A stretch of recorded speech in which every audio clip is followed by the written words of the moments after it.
First of all, thank you for your kind invitation. Your emails did come through. um, and as members of Parliament, we do get lots of invites to lots of events, and you might have seen on the board there's probably about 50, 60 events going on right now at the same time. And you have to very often dip in and out of various events. But you have to make a decision which ones you're going to attend. And so when I got the letter for this, and the first line of the letter says, the Ayurveda Centre of Excellence warmly requests you to celebrate unity within the diversity of our international family nations with us in the British Parliament. Unity within the diversity. I mean, how could I not attend? It's such an important message. And it's so important to what Parliament is about as well. And it's so important in the world today. We see conflict around the world. We see, we see all kinds of things. And the unity of people is so important. But that doesn't happen by accident. It happens because people make a conscious decision. They want to work together and they want to have that fellowship across nations. And so you have to make that conscious decision and you have to work at it. And so it's so good to see so many of you here today having that message, doing that work, and celebrating. And so I'm absolutely delighted to be here with you today.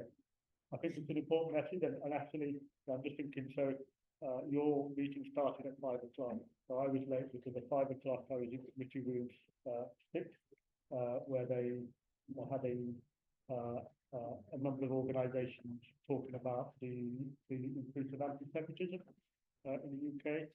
Then I went to 5:30 to committee room 16 at the end of the corridor, where one of my colleagues was presenting a proposal for a backbench debate with the debate committee regarding the partition and about having a debate on that in Parliament. And actually, all these things talk to the same thing. It is about, there is conflict, there is trouble in the world, and it's how do we bring people together and what our role is within that as well. So I'm so delighted to be here, and so good to be here with you all as part of this occasion. It's so good to see so many of you, and I just wish you well on the work we're doing, and I'm sure we'll be able to collaborate more in the future as well. Thank you so much. Thank you.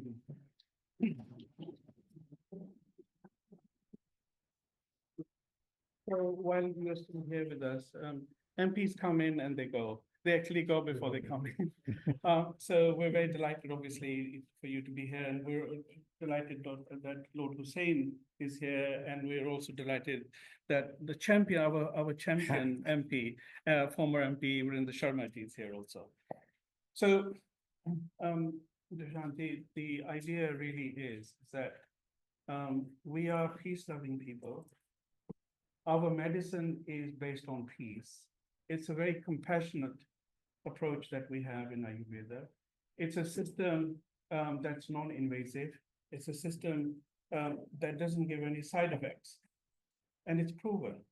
And you know yourself and Lord Hussein here that, we are both, we're all from the subcontinent. And Ayurveda medicine and Unani medicine has been practiced, since time immemorial. And it's been there, it's been part of our heritage, it's been part of our culture.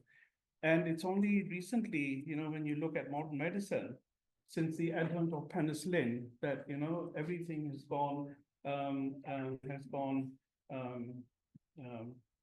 allopathic. So we are people here, we all believe in our system. We would like your government to give us that choice of freedom. When we have choice of freedom, I can live in this country with my kurta pajama, my dress. This is my traditional Sikh dress.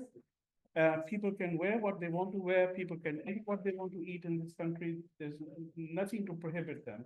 So when it comes to our own health and wellness, why is there not that option for people to exercise and to have, whether it's Ayurveda, whether it's, any herbal tradition? And we have been working very close. Sharma ji has been, previously up until the last general election, he's been chair co-chair of the all-party parliamentary group. He's been working very hard, but we really need a breakthrough. We need a breakthrough. We need a small delegation to come to you and to come to more specifically your health, area. To actually, our Prime Minister, recently has been speaking about reforming NHS. And he's already taken out NHS England. And we also want to make our position where we think how we are here to stay. We're not here for 2 years or 20 years. We are here to stay. We're here to live. We want to give you, our substance and our thoughts on how we can help our nation to actually, have preventative medicine. That's what we're asking. And that a few years ago, people had no idea what haldi is. Haldi is turmeric, yeah? And there was a case in the paper that an elderly English lady, she took that and she became very well. And now you see every tea shop is selling turmeric latte.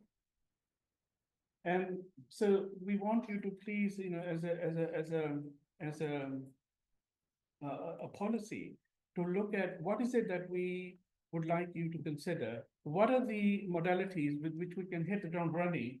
So we can say, instantly start saving money for the NHS. We love NHS. I am on NHS. We all have our doctors, yeah. But we want to make that contribution, and that this contribution has been is because Ayurveda is not an Indian system. Ayurveda is a universal system. Ayurveda is designed for every people of every nation and every continent and everywhere.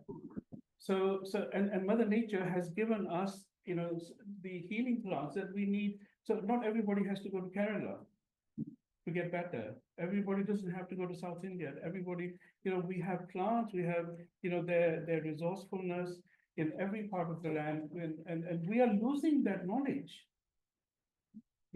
Our community here and in Europe, we do these programs also. I have my very good friend, Dr. Raghunandan Sharma ji is here, Dr. Avtar is here, and Amir ji is here, Dr. Mahesh ji is here, Dr. Joachim is here from Portugal, and many other Ayurveda doctors. We have same programs in the EU Parliament in Strasbourg and in Brussels. We are losing that knowledge because people don't value the value of those healing plants anymore. So I think I think what I'm really asking you is, please, if we can have a slot of a few minutes of your time so that we can try and explain this to you and your colleagues who can perhaps take this further, that would be really appreciated. I'm absolutely happy to do that. So back in a couple of months ago, I think in April, I met with the chief executive of Homeopathy UK, who are also wanting to do similar kind of work. And I committed to support the setting up of an all-party parliamentary group. And so they've been writing out to members of parliament to see if we can get interest from other members of parliament. So, and absolutely happy to make time to sit down with you to see how we can progress that, how we can bring people together. But ultimately, change comes. Change doesn't happen by itself. We have to make it happen. One thing you all have is you will have your voice. So you will all have, you'll all come from different parts of the country. You'll have different members of parliament. So you need to be talking to your members of parliament as well, and explaining to them what you want to see happen. And so if you set up an all-party parliamentary group, we need at least 20 members of parliament signed up to it, or I'm sure Lord decide will sign up to it. But we need that those numbers to get things moving. Absolutely, very supportive of it. Yeah, so we have been also for the last 10 years running the all-party parliamentary group on Indian traditional sciences here, headed by Gurinder Sharma ji, when he was for the last 50 years serving the constituency of Southall, Ealing Southall. So we would like to have from a nation that you support the APPG. We are making headway to resurrect the group. So do we have your permission so that you could be one of the members? Yeah, absolutely. And would you also encourage maybe a few others who, so we can get this up and running? When we sit down and have a conversation, we can work out how we, present this. Great. And we have. One second.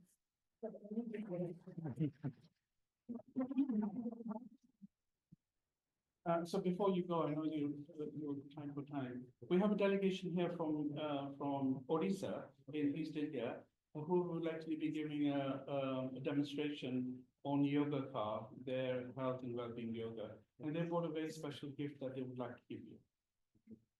Thank you. Yes, I'm ready. Hello. Have fun.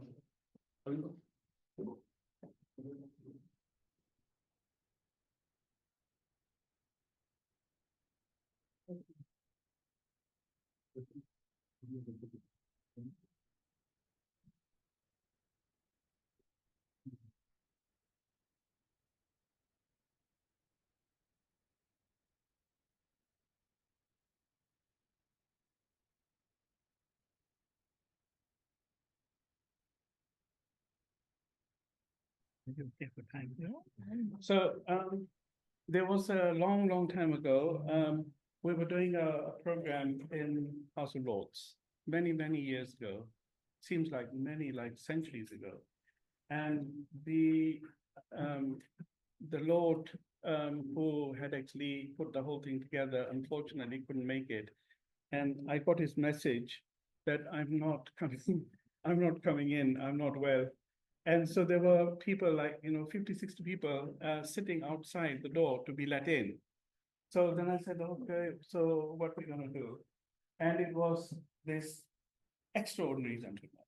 And he was just walking in the lobby. And sometimes, I could stop people, yeah. So I stopped him and I went up to him, gave him a very big hug. And I said that, this is, the issue we have. He said, no problem. Just like that. And he instantly, within a matter of, few minutes, we were in the same room, all the people had gone in, and under the chairmanship of Lord Hussain, we had a marvelous meeting. So I'm absolutely delighted.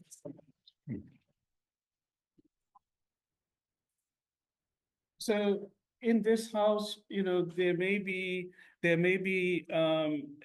people may have different values when it comes to their religion, when it comes to our faith, but in our work in traditional medicines of India, we don't have that division. We work, for example, Ayurveda is practiced throughout India, and we have Unani medicine, which came into India, during the time, when the Mughals, came in, and so we have homeopathy in India, we have Siddha medicine in India, we have allopathic medicine in India. So when it comes to that, we cross and we work with all faith groups, and so it must be, because we're here to serve humans. We're not here to serve a particular religion. So there may be some disparity, maybe some issues that you might have personally with people of different faiths and religions, but we are here today to look at the possibility of how faith can play a very crucial role in healing. And we will actually be listening to, a very prominent Muslim scholar who sent a video. But in the meantime, I'd like to ask Lord Hussain to say a few words. Thank you, Lord, your Lord. Thank you.